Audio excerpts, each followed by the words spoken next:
আসসালামু আলাইকুম। সবাইকে স্বাগতম আমাদের ড্রিম প্ল্যান সেলফ ইউটিউব চ্যানেলে। আশা করি সকলে ভালো আছেন। তো আজকের ক্লাসে আমরা শিখব ইমেজ অপটিমাইজেশন কি, আর ইমেজ অপটিমাইজেশন কীভাবে হয় আমরা সরাসরি হাতে কলমে দেখব, আমরা প্র্যাকটিস করব ইনশাল্লাহ।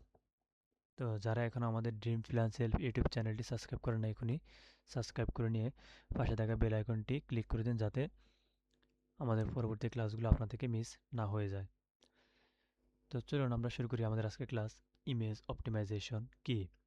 ইমেজ অপটিমাইজেশন হলো ওয়েবসাইটে ব্যবহৃত ছবিগুলোকে এমনভাবে অপটিমাইজ করা যাতে ছবির ফাইলের সাইজ কম হয়, কোয়ালিটি নষ্ট না হয়, গুগল সহজে ছবি বুঝতে পারে, ওয়েবসাইট দ্রুত লোড হয়। তাহলে ইমেজ অপটিমাইজেশন করলে কি করতে হবে? একটা ইমেজ অপটিমাইজেশন করতে হলে কি করতে হবে? ছবির ফাইল সাইজ কম হতে হবে, কোয়ালিটি যাতে নষ্ট না হয়, গুগল সহজে ছবিটি বুঝতে পারে বা ওয়েবসাইটে যেন দ্রুত লোড হয়, সেজন্য কি করতে হবে? ইমেজের অপটিমাইজেশন করতে হয়।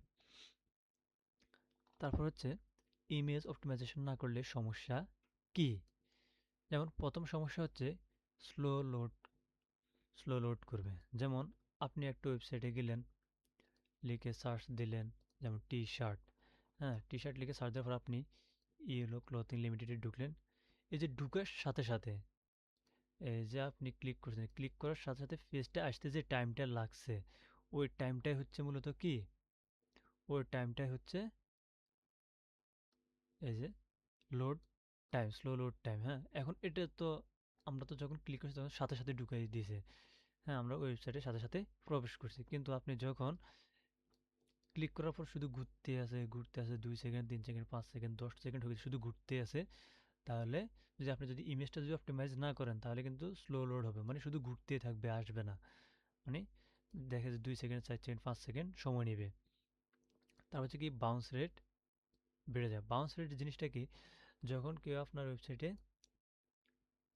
ক্লিক করলো, হ্যাঁ, ক্লিক করে ভিতরে প্রবেশ করছে, প্রবেশ করার পর যখন সে অনেকগুলো এরকম পিকচার দেখলো, তখন এটা যখন আমি ক্লিক করছি তখন কি এক মানে কি 1 সেকেন্ডের আগে কি ন্যানো সেকেন্ডের ভিতরে কি ওপেন হয়ে গেছে। যখন আপনার এটা শুধু আমি ক্লিক করার পর যখন ঘুরতে থাকতো 2 সেকেন্ড, 3 সেকেন্ড, 4 সেকেন্ড, 5 সেকেন্ড ঘুরতে আছে, হ্যাঁ, তখন একজন মানুষ কি করবে? বিরক্ত হয়ে এভাবে ব্যাক স্পেস দিয়ে কি এই ওয়েবসাইট থেকেই বের হয়ে যাবে। তখন সেটা হচ্ছে কি বাউন্স রেট।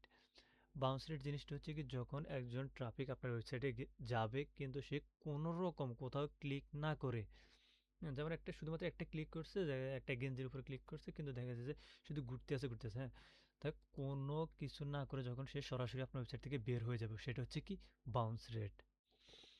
এরপর হচ্ছে গুগল র্যাঙ্কিং কমে যাবে। যদি আপনি ইমেজটা যদি অপটিমাইজ না করেন তাহলে গুগল কিন্তু বুঝতে পারবে না যে ইমেজটা কি সম্পর্কে। এরপর হচ্ছে পেজ স্পিড ইনসাইটে রেড স্কোর দেখাবে। তারপর হচ্ছে মোবাইল ইউজার হারান। যখন কেউ আপনার মোবাইল থেকে, যখন একজন ভিজিটর মোবাইল থেকে আপনার ওয়েবসাইটে প্রবেশ করে, তখন দেখা গেছে কি শুধু ঘুরতে আছে আপনার ওয়েবসাইটে প্রবেশ করতে 5 সেকেন্ড, 7 সেকেন্ড, 10 সেকেন্ড সময় লাগতেছে, তখন কিন্তু সে আর আপনার ওয়েবসাইটে কি ঢুকবে না, ব্যাক স্পেসে গিয়ে অন্য একটা ওয়েবসাইট খুঁজে নেবে, সেখানে ক্লিক করে ঢুকবে। তো এখন চলেন আমরা সরাসরি দেখবো যে একটা ইমেজ আমরা কিভাবে অপটিমাইজ করব। তো তার জন্য আমরা এখন দেখুন আপনি দুইভাবে ইমেজ অপটিমাইজেশন করবেন। এর মধ্যে প্রথমটা হচ্ছে আপনি যে বায়ারের কাজ করেন, বায়ার হয়তো এরকম একটা কন্টেন্ট পাবলিশ করে রাখছে, এখন আপনাকে শুধু লিঙ্কটা দিয়ে দিছে আর অ্যাক্সেসটা দিয়ে দিছে যে আমার এই ওয়েবসাইটে ঢুকো, আর এই লিঙ্ক অনুযায়ী কি এই লিঙ্কগুলো দিছে, এই লিঙ্কের পেজগুলোকে কি অপটিমাইজ করে দাও। হ্যাঁ, তখন আপনি যাই দেখলেন যে ইমেজ অপটিমাইজ, তখন আপনার কি করতে হবে? ইমেজ অপটিমাইজেশন করতে হবে। তো যখন আপনার এইভাবে বায়ারের পোস্ট করা থাকবে, তখন আপনি কিভাবে ইমেজ অপটিমাইজেশন করবেন, এখন আমরা সেটা দেখব। তো যখনই আপনার বায়ার আপনাকে এরকম একটা পেজ, তখন আপনি প্রথমেই এই ইমেজটার উপর একটা ক্লিক করবেন। এই ইমেজটার উপর ক্লিক করলে দেখুন এর বর্ডার একটা কি একটা বাউন্ডারি হয়ে গেছে, বা বর্ডারটা সিলেক্ট হয়ে গেছে। তখন আপনি সরাসরি এই যে স্কোর আছে, স্কোরের পাশে যে থার্ড অপশনটা আছে, এই থার্ড অপশনে ক্লিক করুন। ক্লিক করার পর এই যে এখানে অল্টারনেটিভ টেক্সটের যে ঘর আছে, এটা কিন্তু তখন থাকবে না। হ্যাঁ, ঠিক এই ঘরে আপনাকে কি করতে হবে? আপনাদের ফোকাস মানে এই কনটেন্টের ফোকাস কিওয়ার্ডটা দিতে হবে। যেমন এই কনটেন্টের ফোকাস কিওয়ার্ড কি? Dog food. তো আমরা এখানে লিখে দিব ডগ ফুড, ডগ ফুড। তাহলে আমাদের কি ইমেজ অল্টারনেটিভ টেক্সটটা দেওয়া হয়েছে বা ইমেজ অপটিমাইজেশনটা কি হয়ে গেছে। তো এই ইমেজটা যখন বায়ার দিয়ে দিবে তখন এই ইমেজ যে আপনি ফাইল আকারে যে আপনার গ্যালারিতে সেভ করছেন বা যে কোনো একটা ফোল্ডারে সেভ করছেন তখন কিন্তু এই ইমেজের যে নামটা থাকবে ওই নামটাকে পরিবর্তন করে কি দিতে হবে? ডগ ফুড দিয়ে ইমেজের নামটা দিতে হবে যাতে গুগল সহজে বুঝতে পারে। এরপর হচ্ছে যখন আপনার ক্লায়েন্ট ধরুন এরকম একটা পোস্ট করে দিছে কিন্তু কোনো ইমেজ অ্যাড করে না, তখন আপনাকে কি করতে হবে? একটা ইমেজ এখানে অ্যাড করতে হবে। অ্যাড করার পর সেটাকে কি করতে হবে? অপটিমাইজ করতে হবে। তখন আপনি কিভাবে করবেন? আপনি এখানে যে কোনো একটা খালি জায়গায় এই যে ধরুন আপনি এইখানে রাখলেন, এইখানে রাখলেন, এইখানে রাখলেন। আপনি যে কোনো একটা খালি জায়গায় রাখলে কিন্তু এরকম একটা প্লাস চিহ্ন আসবে। ধরুন আমরা এইখানে একটা ইমেজ অ্যাড করব।